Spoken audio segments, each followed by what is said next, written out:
Frumoși mei pești, bine ați venit, dragilor! Astăzi facem etalarea bonus pentru luna noiembrie. Nu mai pierdem timpul, știm deja pentru cine este valabilă această etalare, așa că trecem direct la treabă și scoatem primele 3 mesaje pentru voi.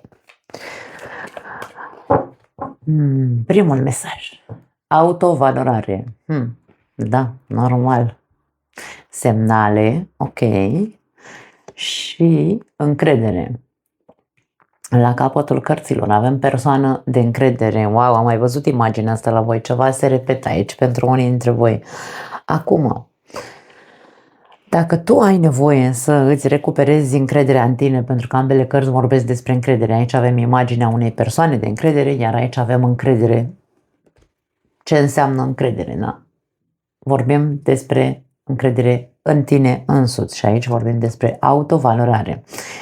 Dacă tu încă ai dubii în ceea ce te privește, nu știi cine ești sau nu știi să ai încredere în tine, de ce nu?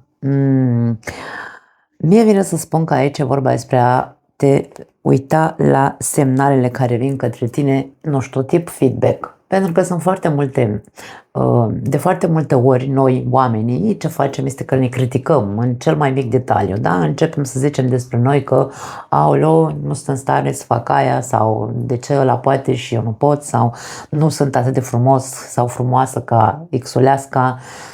Ne spunem foarte multe lucruri, dragii mei, și ne scadem singuri încrederea în noi înșine, da? Așadar, aici este ca și cum ți se spune, pune mai mult preț pe tine. Nu, pe o parte, unii dintre voi, mesajul vine în felul următor.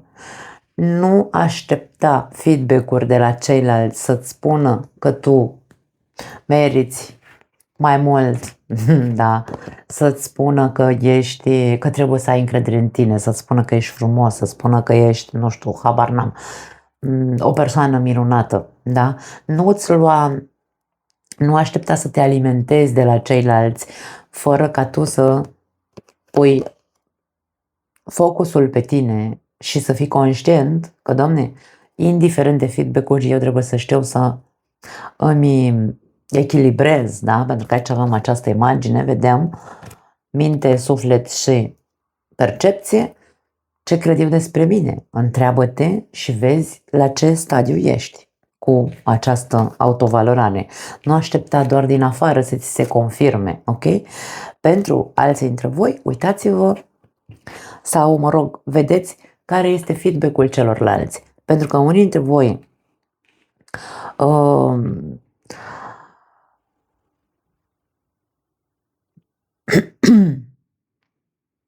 unii dintre voi aveți o autostimă bună, alții dintre voi nu. Indiferent că vorbim despre cele două, da? Și varianta pe care am zis-o înainte. Aici vorbim despre, uite-te la feedback-urile care vin către tine. Dacă feedback-urile care vin către tine sunt, hai să spunem, pozitive, într-atât încât să-ți dea de înțeles că, da, mă, eu sunt în afinitate sau, mă rog, mă regăsesc în ceea ce zice lumea, da? Acum, bineînțeles că îmi crește încrederea în mine însumi și mă simt mult mai bine sau mă simt din ce în ce mai bine cu mine. Însă, pentru cei care au un exces de încredere și feedback-urile care vin către ei nu sunt în conformitate cu acel exces de încredere, aici trebuie văzut și trebuie evaluat dacă, într-adevăr, poate că ar trebui nu să cântărești, dar să te valorezi cu sinceritate într-un fel sau altul, da? Nu este, eu mereu am spus, nu sunt bune extremele, nici prea, nici foarte, adică nici foarte egotic, dar nici foarte, sau egoic, nici nu știu cum se zice corect în românește, dar nici foarte umil, modest, într-atât încât să devii victimă, da? Deci nici una, nici alta, dragii mei. Adevărul sau energia trebuie să fie echilibrată. Adevărul este undeva la mijloc. Dacă eu cu autovalorarea ce înseamnă? Pun preț pe mine, da? Eu știu să mă vând, hai să zicem între ghilimele, da? Știu cine sunt, știu ce merit, indiferent de semnalele, mesajele care vin din exterior, feedback-urile care vin din exterior, eu știu, Doamne, cine sunt. Eu aici rămân, poate să-mi zică lumea că sunt proastă, urâtă, tâmpită, nu mă afectează, nu mă va afecta în niciun fel, pentru că eu știu cine sunt sau ce preț am, da? Nu, hai că sună urât ce preț am. Îmi cunosc valoarea, ok? Când excesul meu este, sau mă rog, când valoarea mea este exagerată, mă cred cea mai frumoasă, cea mai tare din parcare, cea mai deșteaptă, cea mai bla bla bla, feedback-urile care vin din exterior, poate să fie ele pozitive sau negative, ce fac? Îmi alimentează ego-ul meu narcisic în care o să încep după aia să, nu știu, să deviez și să exagerez din ce în ce mai mult. Ok? Așadar, aici e vorba, nu știu de ce a trebuit să iasă mesajele așa, pe 3 categorii, însă aici e vorba despre, ok, dacă ne așezăm să ne autovalorăm, să ne cunoaștem cu adevărat valoarea, trebuie văzut ce semnale vin către noi, însă acele semnale să fie în aliniere sau aliniate cu ceea ce suntem cu adevărat, să ne întărească valoarea personală și încrederea în noi înșine, nu să ne o exagereze într-atât încât să devenim narcisici. Cam asta este ceea ce vor de fapt să ne spună probabil aceste mesaje. Hai să vedem alte mesaje pentru voi. Foarte personală pentru voi aici, nu văd nimic deocamdată legat de alte persoane sau evenimente în aceste mesaje. Avem 9 de spade. Mesajul este următorul. Toți ne lăsăm câteodată duși de griji. Așadar, 9 de spade este o carte de îngrijorare, de bătăi de cap, de anxietate, de nedormit. Ce te preocupă? Ce preocupări ai tu atât de, hai să le spunem, insistente, pentru că 9 de spade este cartea coșmarului, nu se termină, domne, odată discuțiile din capul meu. Este ok să-ți dai voie să te îngrijorezi, dar nu exagerat. 9 de spade este și o carte a exagerării. De aia aici vedem persoana asta care nu doarme, domne, stă cu ochii în tavan așa și se gândește, da? Se gândește la situația prin care trece și gândește prea mult. Este o exagerare mentală. Așadar, e ok să te îngrijorezi. De ce nu? Poate aici are legătură cu tine, cu propria persoană, dacă într-adevăr te valorezi, da, adevăratul tău preț. Și e ok să te îngrijorezi, însă nu rămâne acolo. 9 de spade zice atât de tare nu, sau atât de mult timp nu, da? Hai să vedem. 2 de cupe. 2 de cupe este cartea, știm, cartea conexiunii. Mesajul este următorul. Unii oameni sunt ca dovleacul pentru condimentul tău. Aici ca și cum există afinitate între tine și alte persoane. 2 de cupe este cartea sufletelor pereche. Se spune, mie nu-mi place să vorbesc despre suflete pereche așa cum se vorbește, da? 2 de cupe arată conexiunea dintre două persoane. De aceea și acest mesaj spune că unele persoane sunt, nu se referă la o singură persoană, da? Unele persoane sunt ca dovleacul pentru condimentul tău. Tu ești condimentul, celălalt e dovleacul și faceți o bună plăcintă de dovleac. Așadar, ne arată acest mesaj, vrea să ne spună că există persoane care îți dă feedback-uri. Îți spun dacă tu te iubești sau nu te iubești, dacă tu îți cunoști valoarea sau nu. Îți spun dacă au încredere în tine sau nu. Îți spun dacă pari o persoană sigură pe tine sau nu. Pentru că încrederea ce înseamnă? Siguranță. Am încredere în mine, sunt sigură pe mine, știu ce vreau, și acționezi, da? Există persoane în jurul tău care îți arată foarte multe lucruri. De ce nu iei mesajele sau semnalele? De ce nu vezi semnalele sau nu preiei mesajele pe care ți le dau și stai aici și îți bați tu capul în povestea ta? Când tu primești feedback-uri în care ți se spune, băi, ești super valoros, de ce nu cauți să te pui pe picioare și să, nu știu, să întărești să întărești acea valoare de sine ca să reușești să ai total încredere în tine, să faci ce ai de făcut, cu ce-ți bați tu capul aici, tu știi, da? Este un fel de proces, un soi de proces în care are legătură cu faptul că tu nu te valorezi suficient de mult ca să ai încredere în tine să faci ceea ce vrei să faci. Și stai aici, îți bați capul și te îngrijorezi, aoleu, nu merge treaba, aoleu, nu merge relația, aoleu, dar totul pleacă din cauza faptului că îți lipsește iubirea de sine și nu te uiți la semnalele care vin către tine, inclusiv cele exagerate. Dacă pe tine nu te afectează absolut nimic, n-ai niciun fel de sentiment de vinovăție. Dacă ești o persoană narcisică, atenție, da? Pentru că aici dacă tu ești un narcisist, o narcisistă și ai feedback-uri din partea celorlalți, mai ales din partea celor care te iubesc așa cum ești, da? Și ți se spune, băi, e ok să te iubești pe tine, însă în același timp e ok să conștientizezi că și ceilalți trebuie să fie iubiți și ceilalți merită să zicem așa, să îi lăsăm să ne arate că se iubesc. Pentru că un narcisic niciodată nu lasă pe celălalt, trebuie să fie peste el, trebuie să fie cel mai cel, da? Și aici e vorba despre, ok, dacă tu vrei cu adevărat ca ceilalți să aibă încredere în tine, tu trebuie să dai dovadă că ești o persoană de încredere. Și aici depinde foarte mult de cum preiei tu feedback-urile.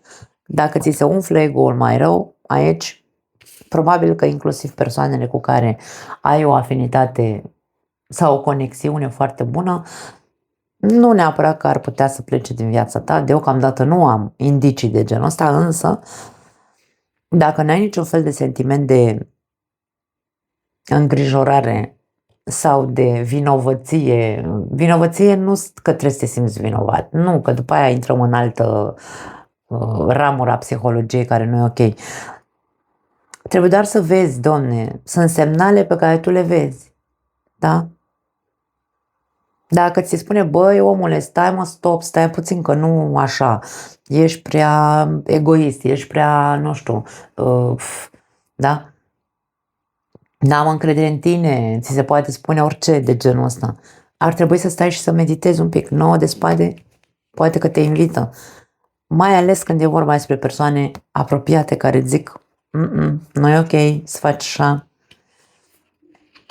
Da, e o chestiune de acceptare. Și avem magicianul. Ai tot ceea ce ai nevoie pentru a face orice vrei. Asta îți spune acest magician. Eu întotdeauna zic că noi ne naștem, fiecare dintre noi ne naștem cu un magician înăuntrul nostru. Avem toate energiile noi, dragii mei, cele 4 energii, cele 4 elemente.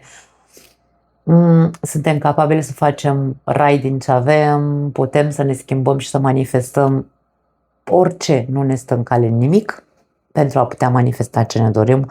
Mai marea problemă este atunci când nu avem încredere în noi. Așadar, pentru cei care nu aveți încredere în voi, dragii mei, mie vine să spun, noule de spade, folosiți-l nu ca preocupare sau ca îngrijorare la situația cu care vă confruntați, ci folosiți-l ca meditație. Puteți să stați o noapte întreagă, treji, așa, vă puneți în pat frumos și meditați asupra acelor probleme pe care voi le vedeți atât de mari. Da? Și care sunt semnalele pe care ți le dă lumea și care sunt semnalele pe care ți le dă viața. Pentru că poate nu e dracul atât de negru pe cât îl vezi tu. Ca să poți să te reconectezi, da, cu energia aceasta de încredere că tu ești propriul manifestator. Dacă tu, nici nu știu dacă e corect manifestator, în fine, mă înțelegeți. Dacă tu ai gânduri propăstioase, vei manifesta propastie, ce să zic, sau situații propăstioase. Dacă tu gândurile tale sunt meditative într-atât încât să zici, ok, am observat semnalul ăla, fac ceva cu ele, cu semnalele, fac ceva cu ele, le trec pe aici prin toate filtrele mele, da?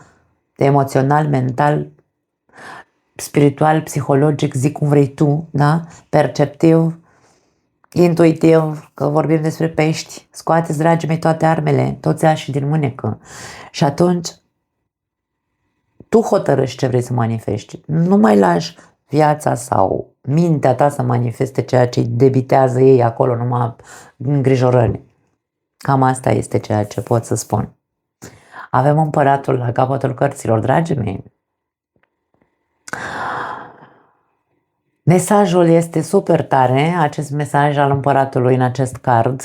Să fii o autoritate, spunem, să fii o autoritate în propria viață implică multă responsabilitate. Dragii mei, aici avem mesaje de încredere, autovalorare sau, mă rog, valorare de sine, persoană de încredere, magicianul și avem împăratul care spune ca tu să poți să-ți cunoști valoarea sau să descoperi. De ce nu? Poate trebuie să descoperi. Stai așa, stai și vezi.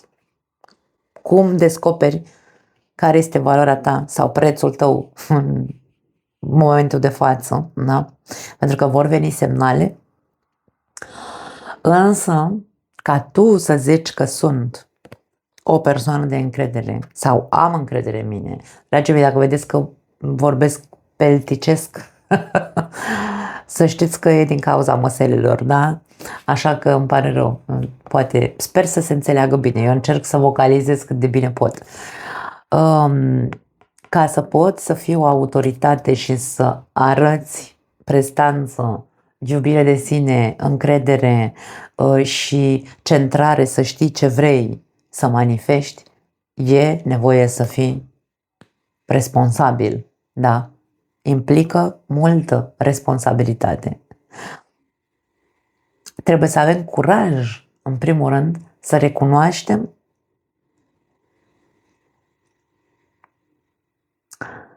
recunoaștem care credem noi că este valoarea noastră. Pentru că dacă eu mă cataloghez pe mine de la 1 la 10 ca fiind un 5, mai am de mâncat o măligă, trebuie să mă responsabilizez și să mă restructurez. Împăratul înseamnă structură, da? Să învăț, Doamne, să învăț să fiu o persoană fermă, să învăț să fiu o persoană autoritară, să învăț să fiu o persoană care ce zice aia face, nu stau să mă mai învârt în jurul gândurilor, da? Cam asta e, să fiu o persoană, împăratul este cuceritor de persoane, cuceritor de teritorii, dar împăratul nu se duce așa cu capul plecat la cucerit. Nu, împăratul se duce cu capul sus, cu pieptul înainte și hai la luptă, oștenii mei, da? Cam asta este, poate mai ai de mâncat mămăligă, poate că mai ai de învățat. Responsabilizează-te, e doar treaba ta să faci acest lucru, nu poate vine nimeni să-ți zică să-ți facă treaba ta. Cam asta este ideea, dragii mei. Trebuie să te responsabilizezi pentru ceea ce trebuie să faci ca figură de autoritate. Dacă tu ai peste 40 de ani și aștepți ca ceilalți să zică cât ești de frumos, cât ești de deștept, cât ești de tare, vai ce canal de YouTube mișto ai, atenție mare, avem o problemă, da? Mai ai de mâncat mămăligă. De-aia spun, maturizează-te sau, din contră, invers, dacă tu ești un narcisic sau, mă rog, un narcisistă, egoistă și te crezi că ești cea mai tare din parcare ca persoană, nu ești autoritate. Autoritate nu înseamnă tiranie, da? Să fac ce vreau, când vreau și toată lumea trebuie să fie sclavul meu aici. Da, eu sunt împăratul și voi sunteți sclavii. Nici despre asta nu este, dragă pește. Du-te și caută în dicționar ce înseamnă cu adevărat o persoană autoritară, însă blândă în același timp, dacă vrei, structurată, care știe, care este corectă, care are încredere, care lumea are încredere în ea, da? Bun, hai că mereu zic lucruri negative și iar se mai ia lumea de mine. Mai zice așa de pești, că peștii nu sunt așa. Niciun pește nu e ca celălalt, da? Niciun berbec nu e ca celălalt, niciun taur nu e ca celălalt și niciun geamă nu e ca celălalt. Eu spun mai multe variante pentru că suntem aici, nu suntem toți la fel. Flirt avem din punct de vedere amoros. Codependență, ia uite ce interesant mesaj și fă un efort, al treilea mesaj pentru tine, o nouă iubire sau, mă rog, o nouă etapă a relației tale. Pentru unii dintre voi, dragii mei, atenție, cei care aveți o relație, dacă aici sunteți împreună pentru că sunteți, nu știu, vă ține împreună dependențele, fie ele emoționale, fie ele, nu știu,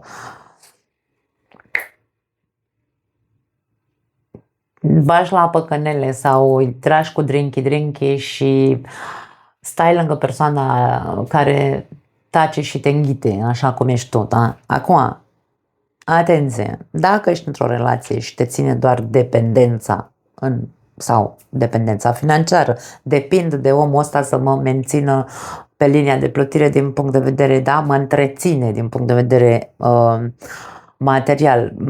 Da, nu știu ce să zic, n-are nicio legătură cu ce am vorbit până acum.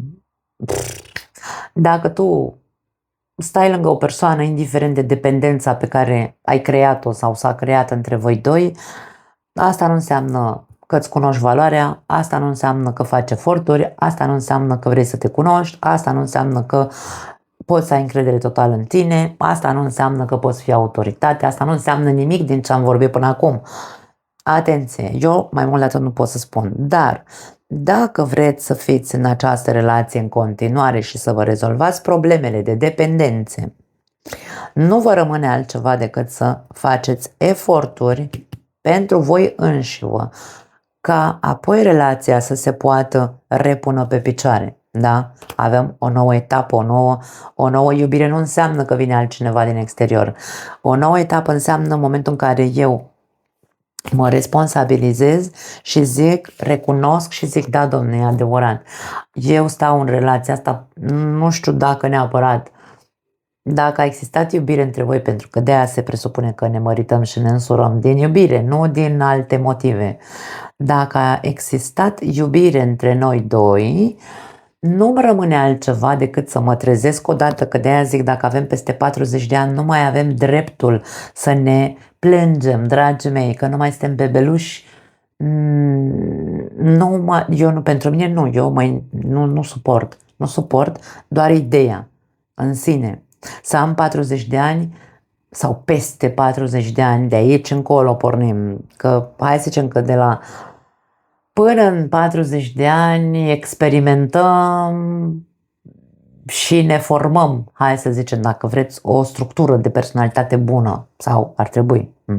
Însă dacă ajungem de la 40 de ani în sus să în continuare să stăm să tânjim după ăla de lângă noi, să ne mențină din punct de vedere financiar, da? Să ne susțină, să fim, habar n-am, ne plângem toată ziua, stau cu prostul că n-am ce face, domne, unde să mă duc, am copii. Deci pentru mine, nu există scuză. Ai o mare problemă, n-ai făcut nimic în viața ta și stai și te uiți la tarot ca și cum se întâmplă, uite, hocus pocus, magie și o să-ți zică ție o tarotistă că viața ta se va schimba dacă tu stai cu degetul în gură plângând lângă ălaltul că te menține pe plan financiar. Hai să fim serioși, treziți-vă, da? Mai ales femeile, că sunt multe care vă aștept să mă înjurați, da? Fă un efort, domne, fă un efort și vezi dacă tu te-ai măritat cu omul ăsta sau, mă rog, v-ați căsătorit acolo și bărbați și femei. Dacă voi v-ați luat din iubire,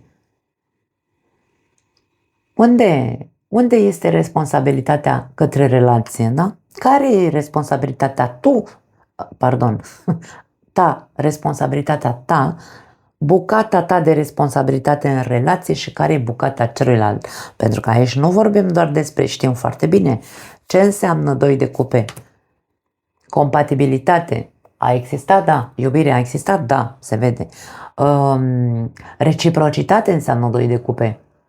Da? Sunt amândoi pe aceeași linie de plutire. Unde s-a dus unde s-au dus acele lucruri, acea reciprocitate? Puneți mâna și mai ales insists dacă aveți peste 40 de ani. Domne, luăm taurul de coarne, vedem ce, Doamne iartă-mă, trebuie să facem, că trebuie să facem treaba aici, da? Ce ne rămâne să vedem? Feedback-urile care ni le dăm unul celuilalt. Pentru că dacă unul este dependent, mi-e indiferent că e dependent financiar sau emoțional, există un dezechilibru, da? Pentru că celălalt o să fie narcisic, unul e victimă și unul e agresor, într-un fel sau altul. Așadar, hai să vedem ce facem. Vreți să rămâneți în continuare în relația asta? Nu vă rămâne altceva decât să luați taurul de coarne și să vedeți ce semnale primiți de la cei din jurul vostru, ce vă zic prietenii, de la partenerul de viață, care este și munca pe care tu o faci sau nu o faci, care este munca pe care celălalt o face sau nu o face. Avem magicianul. Duceți-vă, domne, că aici voi aveți tot ce aveți nevoie ca să faceți orice vreți. Vă duceți și depuneți eforturile, vă duceți la terapie de cuplu, dacă vreți să mai rămâneți în această relație. Dacă nu, la revedere, o nouă iubire, vedeți-vă fiecare de treaba voastră, nu vă mai încurcați pe degeaba, da? Acum, avem mesajul flirtului. Când a fost ultima oară când v-ați făcut complimente într-un fel sau altul? Când a fost ultima oară când v-ați vorbit frumos? Când a fost ultima oară când n-ați mai stat să mai plângeți cu nasul în pernă, 9 de spade, da? Pentru că nu vă apreciază, nu vă iubește, cu voi nu flirtează, doar cu celelalte. Când a fost ultima oară când și tu ai dat dovadă de, Doamne, îmi pun și așa nu știu, ceva frumos pe mine, sexy și nu mă duc să-l îmbi. Eu doar mă îmbrac și atât, pentru că bărbatul e vizual, dragile mele femei, să ne trezim. Bărbatul e vizual, bărbatul are nevoie să cucerească o femeie și o va cuceri doar când o va vedea altfel. Nu se îndrăgostește bărbatul de energia femeii, stați liniștite, da? Indiferent cât sunteți voi bărbații de evoluați, ăștia din zodia peștilor, da? Atenție! Caracteristicile peștilor, femei, bărbați, mi indiferent, au în sângele lor romantismul, au în sângele lor sensibilitatea, au în sângele lor toate celelalte energii arhetipale din zodiac. Ca să ne înțelegem, peștii sunt ultima zodie, ei conțin toate semnele zodiacale, dacă vreți. Până să ajunge la pești, se trece prin toate circuitul energetic, da, al zodiacului, este începând de la berbec, se trece prin toate semnele zodiacale și ajunge la pești. Când ajunge la pești, acolo e ca și cum peștii s-au născut, dacă vreți, cu toate energiile arhetipale în interiorul lor, au acces la ele, de aia se spune, de aia sunt multe persoane care spun, nu e adevărat ce spui despre pești, peștii nu sunt așa, peștii sunt de toate, peștii au toate energiile în ei. Așadar, când a fost ultima oară, chiar dacă voi sunteți romantici și cum am zis eu mai devreme, când a fost ultima oară când într-adevăr ai apreciat femeia de lângă tine, când a fost ultima oară când ai apreciat sau când tu te-ai dus către ea, da? Vorbim despre ambii parteneri, când ați făcut aceste lucruri și tu și celălalt, da? Voi știți, voi trebuie să vă responsabilizați, voi trebuie să faceți eforturi, nu mai am altceva de zis. Pentru cei singuri, dragii mei, atâta timp cât voi nu puneți preț pe voi, și nu că trebuie să puneți preț pe voi, să zici de la 1 la 10, eu sunt un 10, nu neapărat. Pentru mine ce înseamnă să pun preț pe mine? Doar să știu, hai că nu mai mă duc atât de departe, să știu cine sunt, că până la urmă ne tot căutăm toată viața noastră. Doamne, ce valori am eu? Da? Ce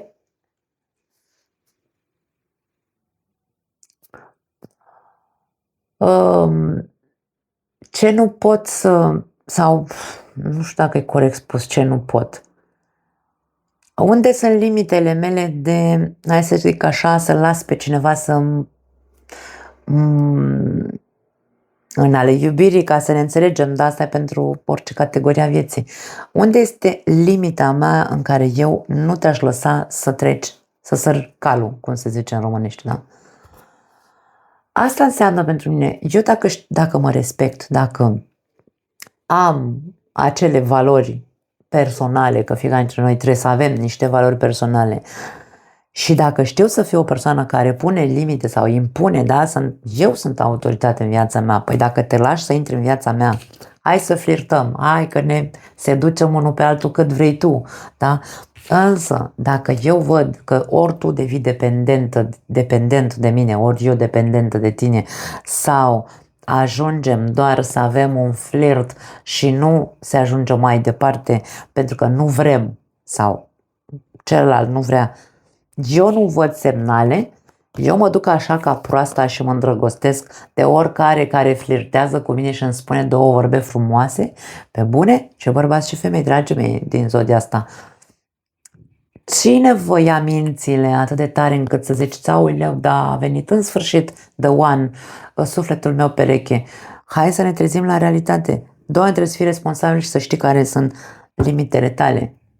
Dacă te ia de cap prea tare iubirea, că ești tu visător și nu știu, nu ești atent la acele semnale, aici insist, mai ai de mâncat mămăligă, fă eforturi să-ți rezolvi aceste probleme și fii foarte atent, pentru că în această perioadă e posibil să vină o persoană în viața ta, însă e posibil să cazi în aceeași, hai să o numim dacă vrei, același cerc, pentru că tu te orbește iubirea, te orbește orice lucru frumos să-ți spune cineva. Îmi pare rău să spun asta, eu asta simt să transmit, cei care nu vă regăsiți, n-aveți decât să mă înjurați dacă nu vă convin mesajele.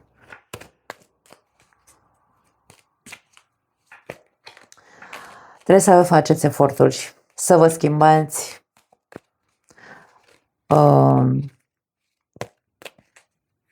atitudinea, mie vine să spun, e o chestie de atitudine și atitudinea se învață, dragii mei, și pleacă de la respectul de sine, de la valorile pe care le ai tu acolo, în interiorul tău. Pentru că o persoană care nu se valorează cu adevărat devine dependentă de părerile celorlalți, devine dependentă de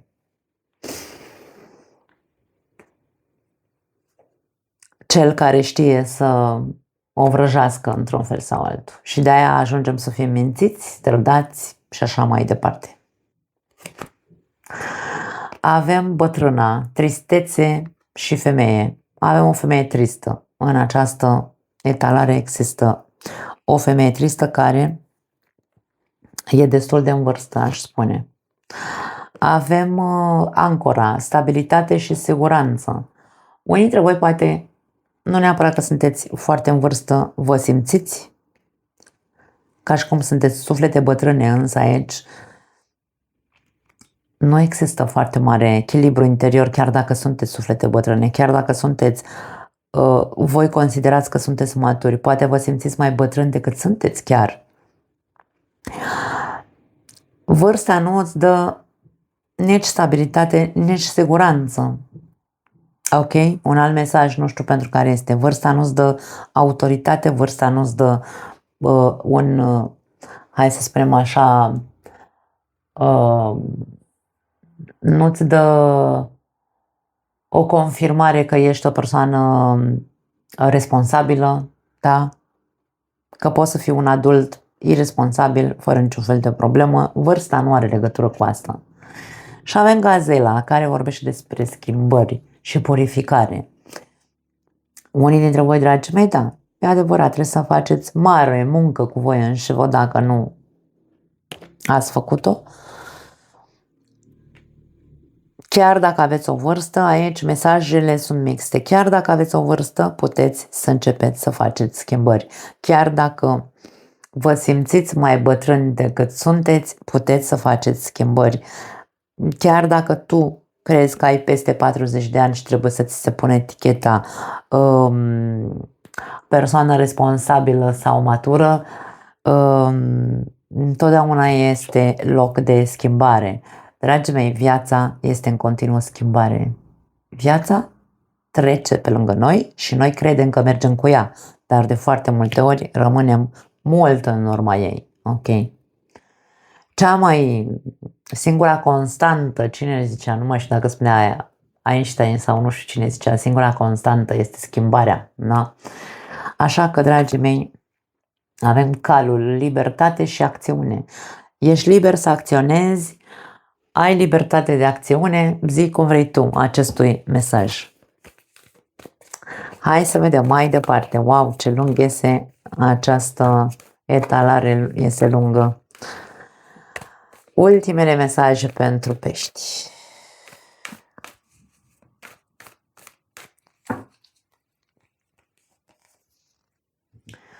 Poți să-ți manifesti toate dorințele, avem magicianul, ai tot ce ai nevoie pentru a face orice vrei, pentru a manifesta.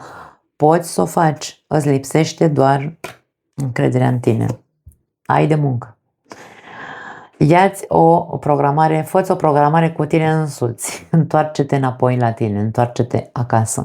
Dragii mei, până la urmă și la coadă, viața este despre noi. Nu este despre cel cu care am o relație de iubire, nu este cu cel care am o prietenie de 20 de ani, nu e cu mama, nu e cu tata, viața e cu mine, despre mine. Nu e despre a deveni narcisic, să nu confundăm. Cine nu știe să facă diferența între narcisism și persoană echilibrată, care știe cine este și cât e de valoroasă și ce merită în această viață, mai aveți de mâncat mămăligă, după cum am zis. Înconjoară-te de iubire, înconjoară-te doar de persoane care îți... Mie vine să spun care te iubesc și care îți spun adevărul. De foarte multe ori ne doare ceea ce auzim. Mai ales când o luăm din punct de vedere egoic, ego-ul nostru o ia din punct de vedere al atacului personal, da? Mesajele pe care eu le-am transmis, unii dintre voi le puteți lua ca pe un atac personal, ca și cum uite și pe aroganta asta, cum își permite ea să zică nu știu ce despre zodia peștilor. Cei care aveți o mare problemă cu ego-ul, da, asta se va întâmpla pentru că ego-ul nu suportă să îi se spună niște lucruri în față. Ideea care este, și în al doilea rând, o persoană care îți trimite un mesaj de feedback, adică unul dintre voi să-mi trimiteți un mesaj în care să spuneți că sunt eu, cum îmi permit eu să spun, da, așa lucruri despre pești, când ego-ul este lovit, el atacă. Așa că, dragii mei, hai din nou să ajungem la ce înseamnă o persoană care se cunoaște cu adevărat. Dacă te cunoști cu adevărat, vei recunoaște ce de aici este sau rezonează cu tine și vei face eforturile să manifeste altceva sau să te manifeste altcumva. Înconjoară-te de iubire, de persoane care îți spun adevărul, pentru că doar iubindu-te cineva îți spune adevărul. Cel care nu te iubește te va minți, te va vrăji. Ok, ascultă-i pe cei care sunt sinceri cu tine și te primesc într-un fel sau altul în clanul lor, în casa lor și te învăluie cu căldură, chiar dacă poate îți spune anumite lucruri care nu-ți plac. Astea sunt persoanele cele mai valoroase pe care trebuie să le avem în jurul nostru și noi, la rândul nostru, să fim valoroși în felul ăsta. Să nu stăm să le zicem celorlalți, vai, ce minunat ești, mi-aș dori toată viața să fiu împreună. Nu. Fiți, Doamne, sinceri și autentici. La capătul cărților avem dragonii, omoară-ți toți dragonii. Care sunt fricile tale, anxietățile alea din 9 de spade? Care sunt? Ce science fiction se petrece în capul tău? Tu știi. Nu mai am altceva pentru voi. Vă pup. Ne vedem, dacă vreți, și în alte materiale următoare. Ciao!